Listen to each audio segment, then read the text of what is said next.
Hello, it's Amy. Hey Amy, this is Val Tapia of K38IZ Videos. How are you doing? I'm doing good. How are you? We're doing great, thank you.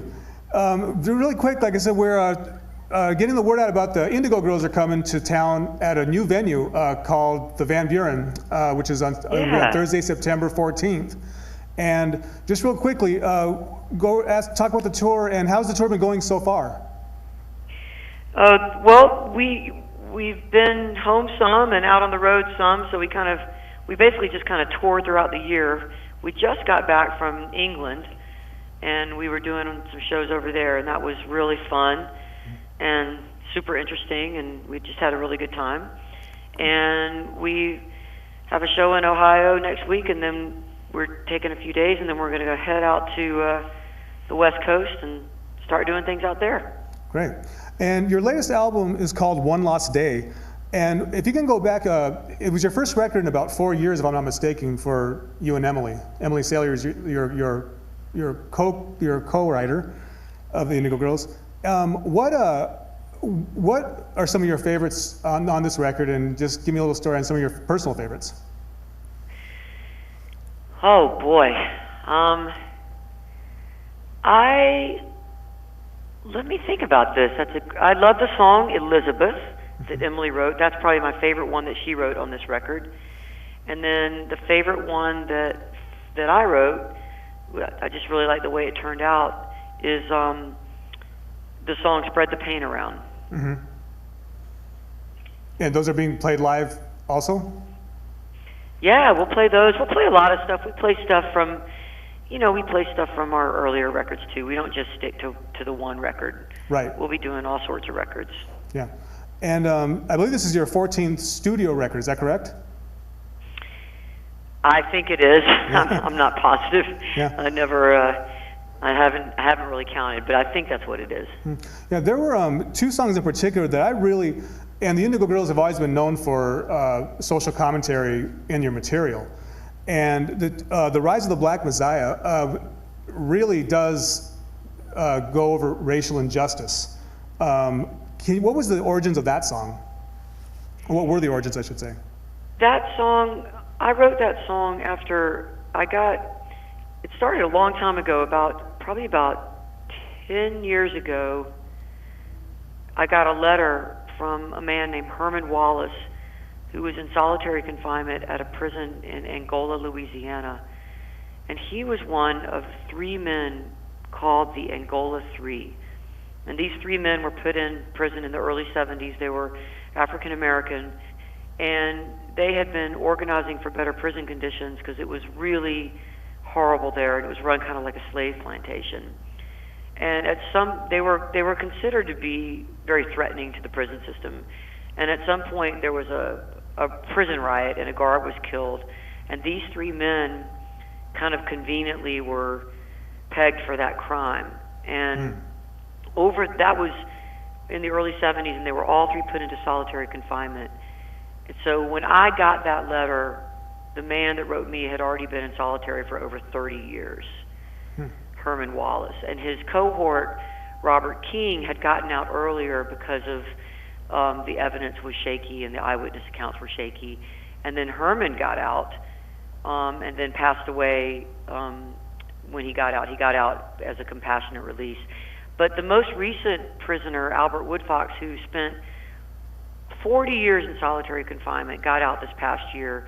And all of that was through the work of a group that worked on the Angola 3 case, and eyewitness accounts that were retracted, and the case against them was very shaky. And so it was just an indication of the racism in the criminal justice system that kind of threw them down this path that took their lives away, basically. And I wrote that because I was inspired by the letter that Herman wrote me. He wrote me the letter and said, I want you to spread this story around and tell people what's going on. And so I took a few years to get the song together and kind of figure out what I wanted to write about, and wrote it about racism in the criminal justice system and the sort of the long life of Jim Crow and how we are still in the midst of that, and obviously we are.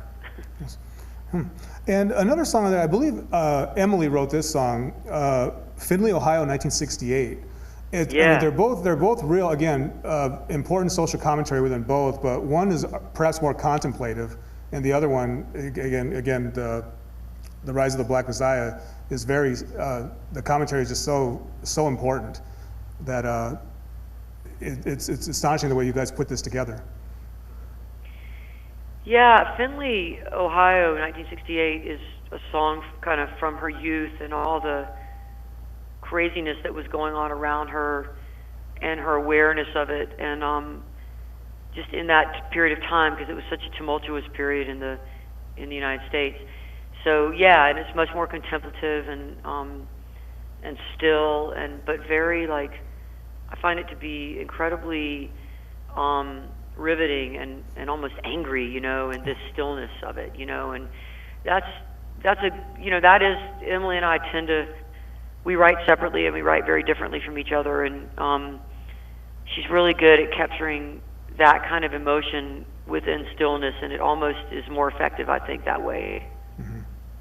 Yeah, very more. Emily, is it fair to say that she's comes more from Joni Mitchell, and perhaps you come more from a Neil Young or a, you know, even? Yeah, that'd be fair. Yeah. I mean, she also listens to, and well, both of us do, a lot of hip hop. Sure, absolutely. But I think R&B has really influenced her a lot. Mm-hmm.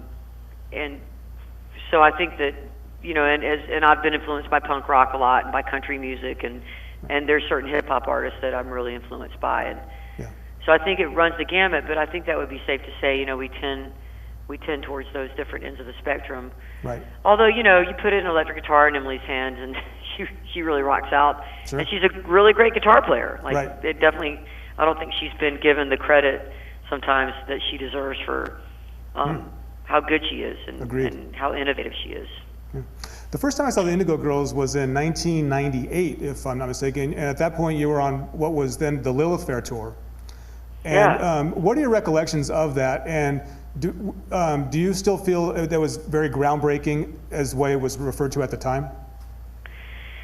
My recollections of that tour were that it was an amazing time, and mostly just because of the camaraderie between bands, and it felt like a little bit like summer camp, you know, in some ways, and we got to know a lot of people and made a lot of friendships that we still have today.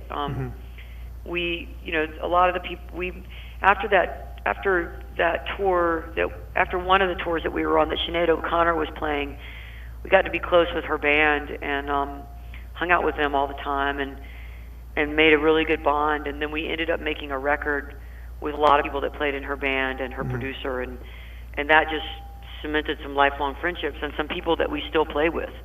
And so that's the kind of thing that happened from that tour. You know, to me, it was just a special time, and I think also it showed that women can, you know, have this women-led bands, because certainly there were not all women playing. There were a ton of guys in the bands, but women-led, women-centered bands could play together in a festival and have a really good draw, and that they should be recognized as such, because in the world of festivals, it's still very hard. There's just still not an equal, I think, showing of women as there are of men on the festival bills, no matter what kind of music it is. And the diversity, I believe Erykah Badu was on that bill in '98, and the diversity of Erykah Badu. Yeah, she was amazing. Yes. And we were also on a bill with, we had Erykah Badu and Miss Elliott, and we had Michelle Ndegeocello. You know, there were some attempts to have some diversity in race, as far as black and white. You know, but it's hard. You know, they could only take it so far. You know, it wasn't like a real world music representation where you would have, you know, a band from South Africa and a band from, you know, Nigeria, and then another band from Puerto Rico. It was more still centered very U.S. And I think their goal was like, or North America, and their goal was like, let's try to at least, you know, integrate black and white, if not Hispanic and Native American and all the other things that we should be doing. And I thought they were working towards something that, if they had carried on, probably would have been even more, I think, racially inclusive and showed the power of integration Right. in that way. So it was. I think it was the beginning of a project, and I feel like if they had been able to stick with it for 10 years, it would have had this even more of an effect, and even more of a broader way, and not just on gender, but on race and socioeconomic, and ethnic and stuff like that. So having said that, were you surprised when it eventually came to an end? I was a little surprised. I mean, I think they felt like it ran its course, and they were on to other projects, and it was a very big endeavor. And I think Sarah, wanted to take a break from it, and I don't know for sure, but Right. She was very instrumental in it, and I think she played such a big role that it would have been hard for her to continue her career and also run Lilith Fair in a way, Right. So I could see why it would end, but I was bummed because I thought this could be broad, even like I said, even broader and more encompassing as far as integration and stuff. Right.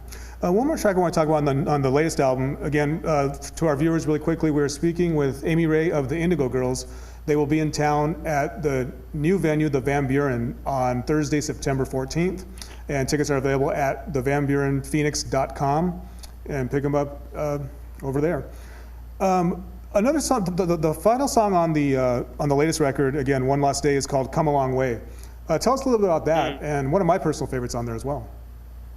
Yeah, I love that song. Emily wrote that, and it's about her, what she says when she introduces it is, this is my sort of coming out as a person of faith. Like, this is my confession that I believe in a higher power, and that higher power has enabled me to be where I am today, and to overcome my demons and be in a great place, and I couldn't have done it without this force.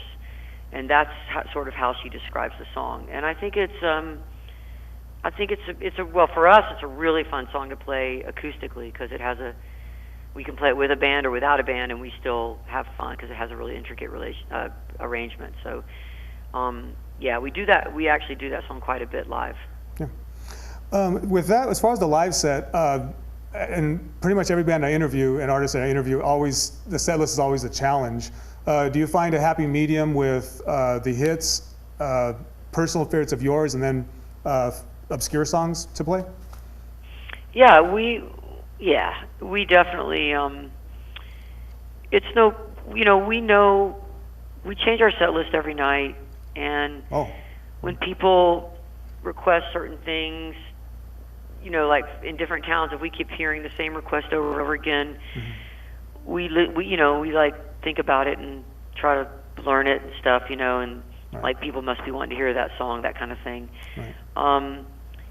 And so we definitely try to balance. We try to have a couple songs from every record, or at least one, and then we try to do requests if we know them, and then we try to do some new songs that we're excited about, and then sometimes we just do Emily will play. She has a solo record that just come out, so she'll play like a solo song from her record, or I'll play a solo song from one of my records, and so it really runs the gamut as far as what we do. Right. Oh, so you do include solo material as well as the Indigo Girls material? Yeah, I mean, it depends on the night. Sometimes I'll do a song from my country record, or anything that I want to do. And that's a Goodnight Tender, Emily is that definitely correct? been playing some a couple songs from her solo release that just came out. Yeah. And actually, talking about your solo record, it came out in 2014. The country music record you did was Goodnight Tender. And the song that really got me was Dwayne Allman. And for our viewers, Dwayne Allman of the legendary Allman Brothers Band. And I can imagine him grinning from ear to ear after he heard it. I hope so. So to speak, yeah. I mean, when I was a kid, growing up in the South, I was very young, and I listened to the Allman Brothers all the time, and I mean, it was one of my main bands that I loved. And Absolutely. Dwayne was, even after he died, his presence was so prominent that when I guess there was a point when I felt like, when after Eat a Peach came out and live records had come out, and Dwayne wasn't really, in the in the forefront of the Allman Brothers anymore as far as like new records and new material.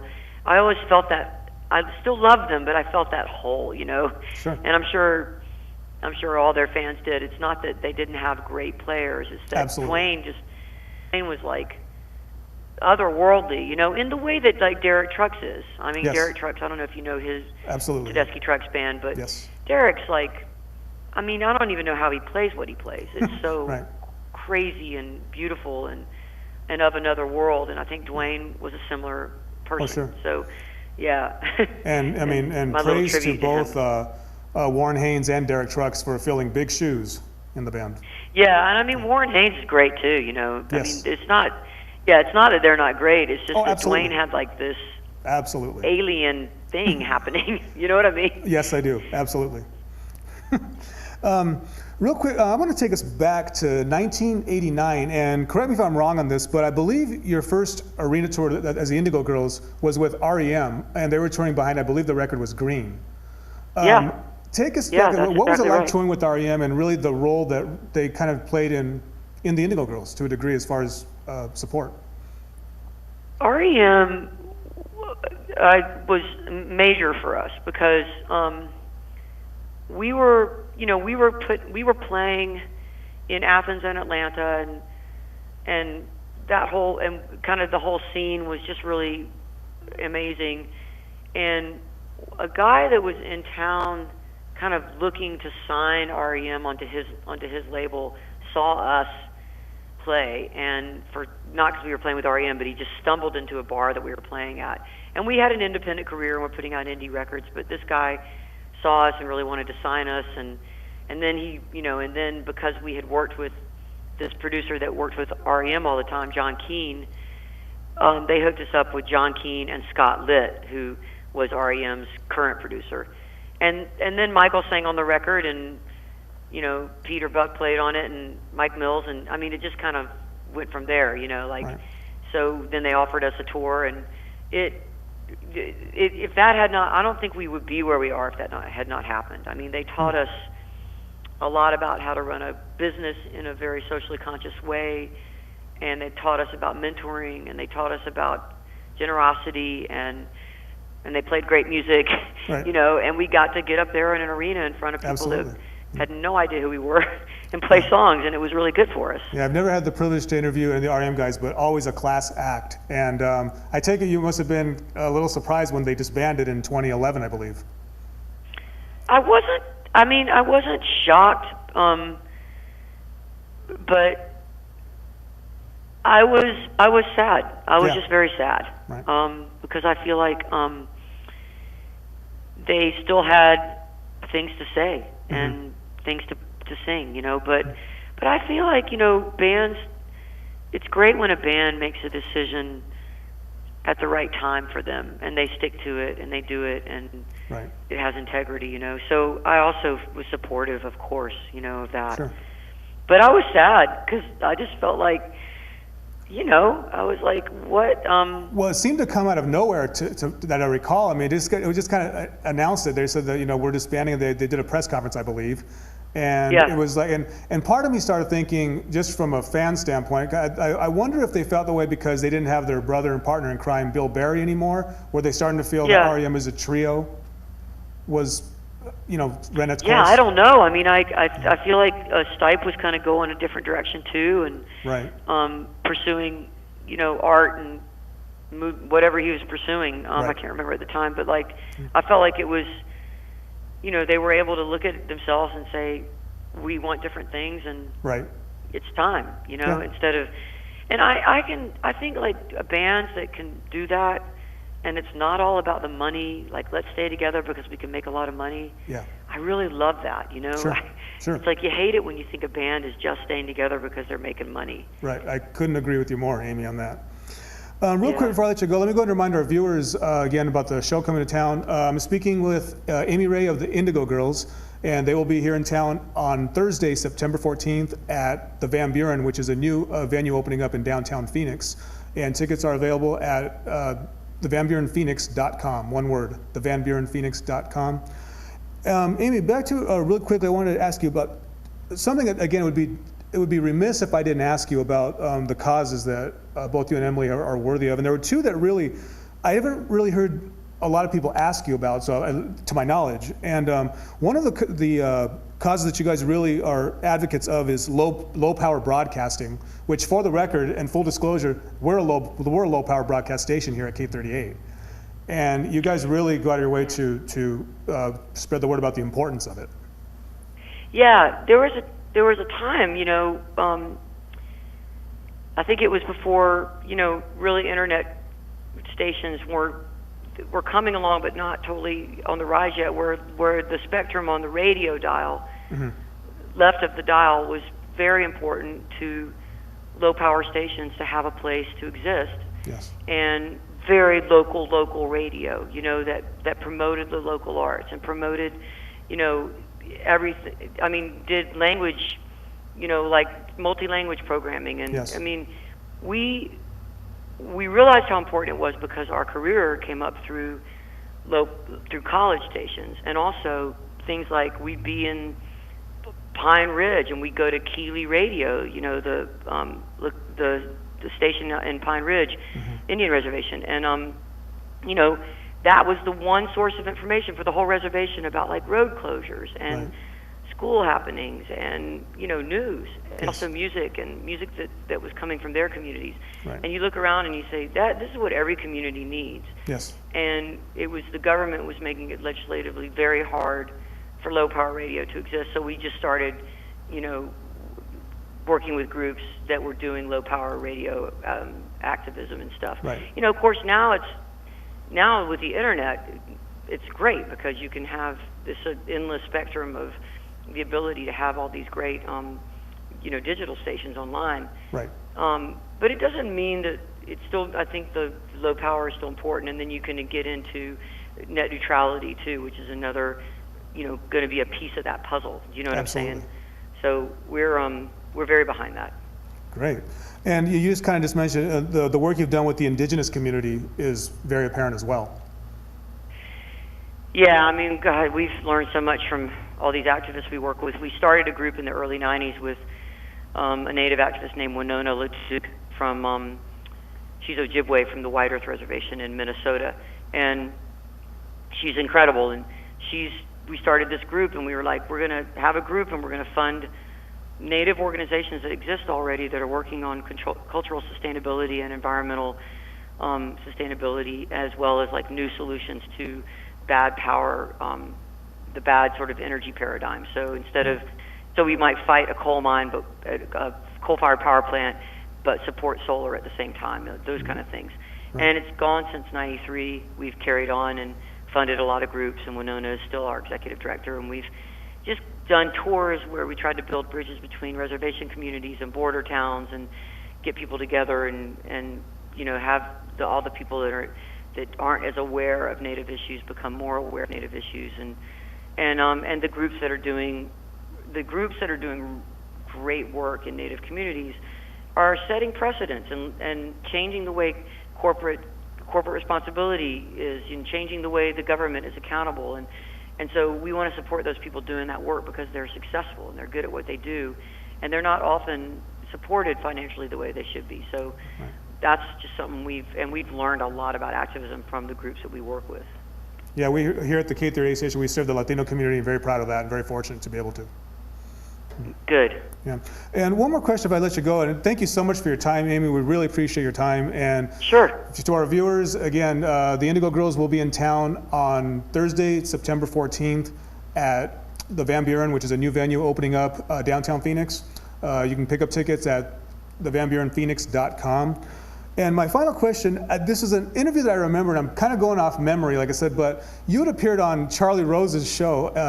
He's asked you a very interesting question, and I had to ask you this because I just remember this, watching this at 1 o'clock in the morning, literally this interview, and he asked you what further dreams, and I'm paraphrasing, so forgive me, but what further dreams does the Indigo Girls have? And you had said that you would like to hear their music played more on rock radio. And I'll never forget that. Like I said, and again, I'm paraphrasing what he asked, but basically that's what you said. You said that if bands like Rage Against the Machine can be played, there's no reason why we shouldn't be played either. And and you know, I couldn't agree more. Well, that's very nice of you to say. I must have been very idealistic during that interview. Yeah, and as far as this station too, I'm so proud of our station too because of our diversity. There's just as much room for the Indigo Girls as there is Barry Manilow. There's room for Deep Purple. There's room for, you know, and the diversity is so important. And again, yes, the rock radio. Yes, Indigo Girls should be played more on rock radio. Agreed. Cool. I'm glad you feel that way. Yeah. And but that was a very interesting, and I thought I would bring that up. And I remember that's like 10 years ago, I think, that I saw this, and it was a very interesting response. And but you guys were played pretty much on 120 minutes, pretty consistently on MTV's 120 minutes, if I recall. Yeah, you know, in the early days, we were played a lot on alternative and like alternative rock stations and that kind of thing, a lot. And it's just one of those things where radio really shifted after the Telecommunications Act in 1996, and it just became harder and harder to be, I guess, included in that, you know, in some ways. Mm-hmm. And I think when we came out more publicly as being gay, I think it shifted how people perceived us, and, you know, it probably limited our options sometimes, you know. Mm. But in some ways it probably increased a lot of things too for us. Right. So, you know, in fact, it could be got to be who you are. Yeah, and it could be contested that you were played more on MTV than probably radio. At least I'm only going by Arizona airplay, of course, but for the most part, I heard your music on MTV more than I did radio. Yeah, I think that's true. I think MTV was, you know, tended to be, and back then they probably didn't have a ton of content coming in all the time from everybody, so you also had more of a chance, just business-wise, you know, to like get played more. Yeah. Yeah, well, Amy, I don't want to take up too much of your time. Thank you so much. It was a pleasure and an honor to speak to you. And we look tremendously forward. Is there anything you'd like to say to your fans who are looking forward to the show? Just, we're looking forward to the show, you know? We don't get to play the Phoenix very often, and so it's going to be really fun to be there. Great. And dudes? Yes. All right, well, thank you so much. I'll go and let you go. And again, thank you again. And let Emily know that she's more than welcome on this station as well. Okay, thank you so much. Take care. Bye-bye. All right, bye.